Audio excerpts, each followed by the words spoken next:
Hi, welcome along to AFTV Daily News. Welcome along. Shall I not talk about the coronavirus today? I'm sorry, I can't. I have to talk about it. I mean, it's just taken over our lives, hasn't it?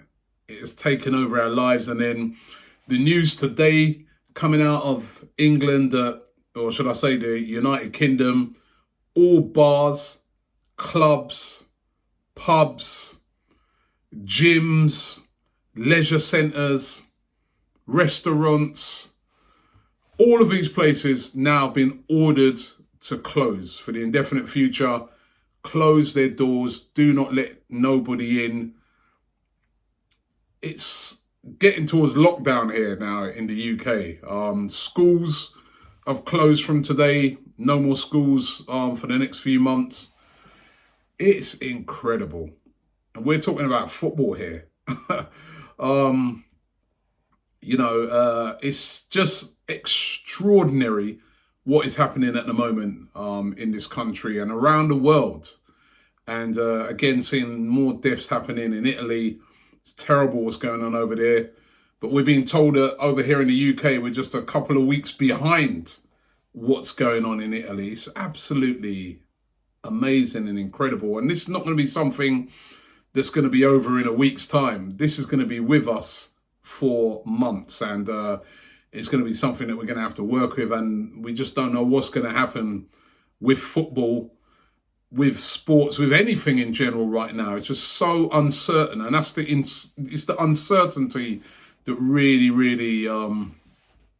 gets you a bit worried about things. But listen, as I keep saying, we will eventually get through this.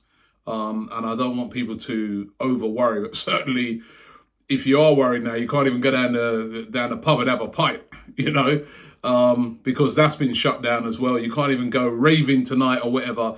And everybody's got to stick to this because it is important to stop the spread of the coronavirus. Now, on football news today, still lots of news about Aubameyang. It's all over the place. Pierre Aubameyang this, Pierre Aubameyang that. He's going to Manchester United. He's going to Chelsea. He's going to Barcelona. Liverpool has been mentioned. Klopp's a big fan of his. He's going. As I said, it's all rumours and all speculation at the moment. There's not a lot to talk about, I suppose, in football. So it makes for a great story. Aubameyang has not come out and said anything. I'm sure he's got other worries on his head right now. All of the Arsenal team are still in self-isolation, all training at home. None of them have been allowed to go back to the training ground yet, either at Hale End or at London Colney. But the stories persist about Aubameyang, and who knows what's going to happen.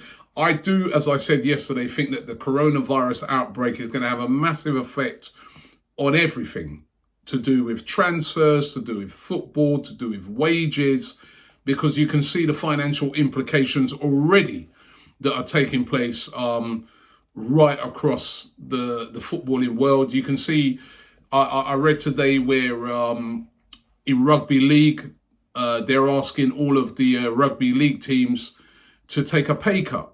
All of the players, they want them to take a pay cut. Was reading today about two ex-Arsenal players. Alex Song, remember Song? Always used to do a lovely assist for Van Persie. Had a good career at Arsenal. And Johan de Juru used to play at the back, centre back. Both of them play for a team called FC Sion over there in Switzerland. They were asked to take a pay cut along with, I think it's about 7 other players, so a total of about 9 of them, asked to take a pay cut by their team. They said, no, we're not taking a pay cut, and they have been sacked. They've been thrown out of the team. So it's even happening to players. I mean, it's great that the government over here have announced measures to try and protect people's jobs over here. They're not going to be able to protect everybody's job, but trying to protect people's jobs. But that's amazing news, isn't it? That, FCC on the basically said to me, you can't take a pay cut, you're out. And they said they're not taking a pay cut, and they've been effectively kicked out of the team. Unbelievable. But I do think it's going to have an effect right across the world of football. What I'd like you to do is make sure you watch the podcast. Me and DT did do the All Guns Blazing podcast, was recorded today, and that will be out tomorrow. And we talk about that in the podcast, how is this going to affect football? Will football ever be the same again after this coronavirus outbreak? Is this going to be the thing that bursts that Premier League bubble? Make sure I highly recommend you watch or listen to that. You've got a bit of time on your hands. You're probably going to be stuck indoors. Give it a listen. But it's truly incredible what is going on right now. Arsenal still getting linked today with Thomas Partey. Now, Thomas Partey, of course, of Atletico Madrid. He was brilliant for them the other day against Liverpool. I feel like I've forgotten what football's about now. You know what I mean? That game seems like weeks ago, months ago. It was only a couple of weeks ago, but Thomas Partey was brilliant in that game. And I remember watching it and thinking he would be ideal for Arsenal. Really mobile in that midfield, great sort of defensive midfielder. And also been linked with him. Atletico Madrid at first were, the prices were said to be around about 45 million. But Atletico at the moment trying to get him to sign a new contract to get him away from the clutches of an Arsenal or any of the other teams that would like to sign him. And they're said to be set to put a £91 million release clause if they can extend his contract. Again, all of these things at the moment are on hold. All of these big contract talks and stuff like that for most clubs are on hold because of the coronavirus. And we know that over in Spain, it's been particularly bad. So I think that's the last thing that they're going to be discussing right now. But when things hopefully get back to normal, Atletico looking to tie down Thomas Partey. Could Arsenal tempt him away, especially if they don't have Champions League football to get him to Arsenal? The talk is that Mikel Arteta is keen on him, but it is just talk at the moment. I remember yesterday I said in the video about my big idea, right? Remember I had this big idea where I said that why don't we have a game just before we, if we get the Premier League season started back, where it'd be the North versus the South. And I said, I remember I listed down the teams. Have I got the list there? Right? I don't have done my list now. But basically, the teams in the South comprise of most of the London teams, and you have Brighton in it, Southampton. I put Norwich in there as well, Watford, teams like that. And then the teams in the North comprise of a lot of the big guns there: Man United, Man City, Liverpool, Newcastle, Everton, Wolves. I mean, they did have some really good teams over there in the North. And I asked you guys to let me know what you thought about the idea. Some of you were saying, yeah, good idea, Robbie. There's others who were like, And I asked you also to put together what your teams would be for the South and the North. And I had a great reaction from it. Brilliant reaction. Trying to keep this thing light. Let me go through some of the ones that I got. I've got my computer just in front of me. You might not be able to see it, but it is right in front of me here. First of all, Raj, he said, thank you, Raj. Raj said, Robbie, that's a great idea. I would love to watch a game like that. Thank you, Raj. Thank you. Let's go through some of the teams that you guys suggested. Now, Ryan Mohammed 777, he said this was his team for the South. And I want to see if you guys agree with some of these. In goal, Leno.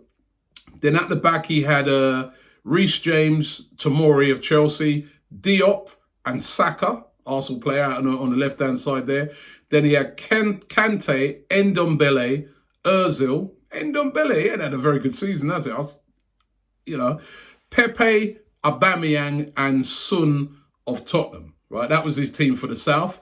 And the team for the North, he had Alisson, Trent Alexander-Arnold, Van Dijk, Laporte, Robertson, Pogba, De Bruyne, Wijnaldum, Mane, Aguero, and Salah.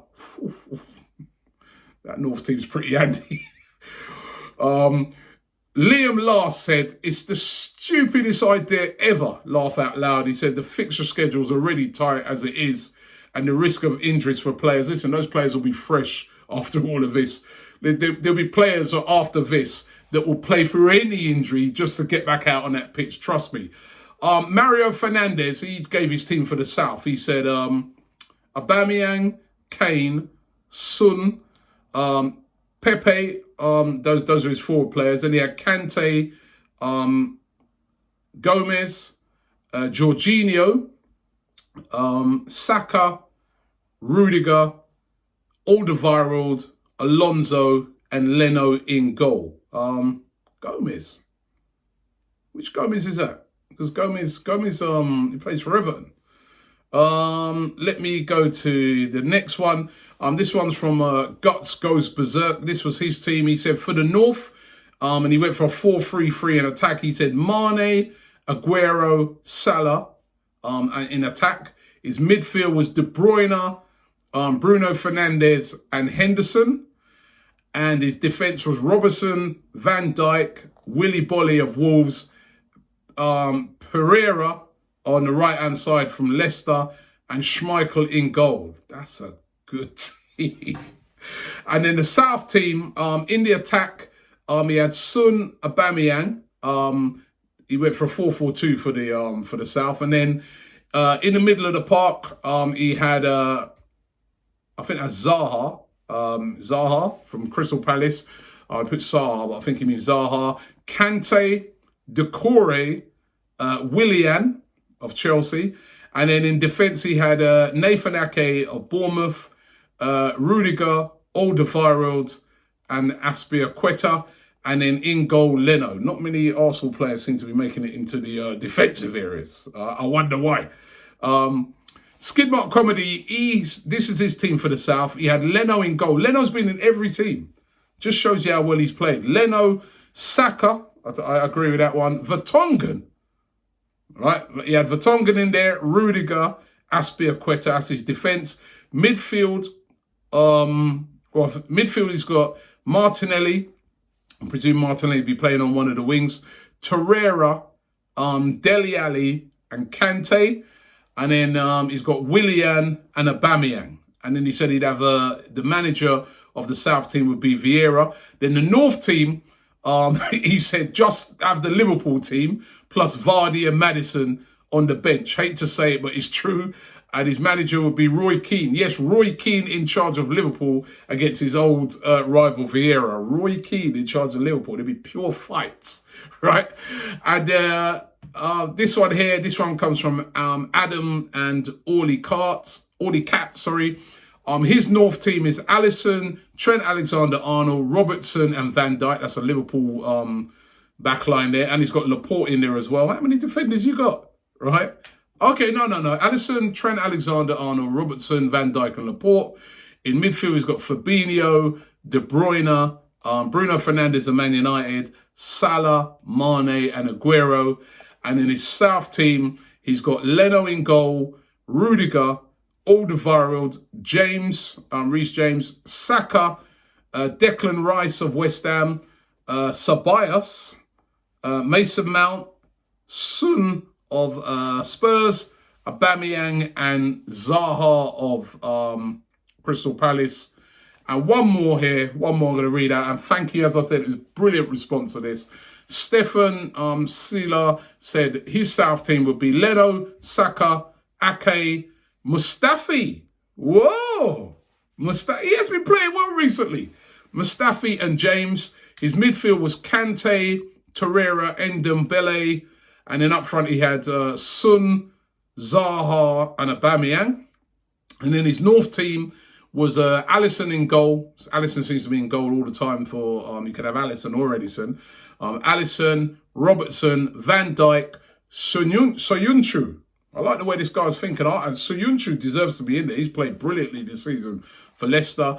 Alexander-Arnold, Henderson, Fernandes, De Bruyne, Salah, Mane, and Vardy. And the coaches, he said, Arteta managing the South with Klopp managing the North. So thank you very much for that. That was brilliant response to that. I'd still love to see that game. I know there was some of you having a go at me in there saying, oh, we don't want this American style all-star game. It's crap. But listen, you take that right now, wouldn't you? No football whatsoever. No pub. No clubs. No restaurants. No gym. You take a game of football right now.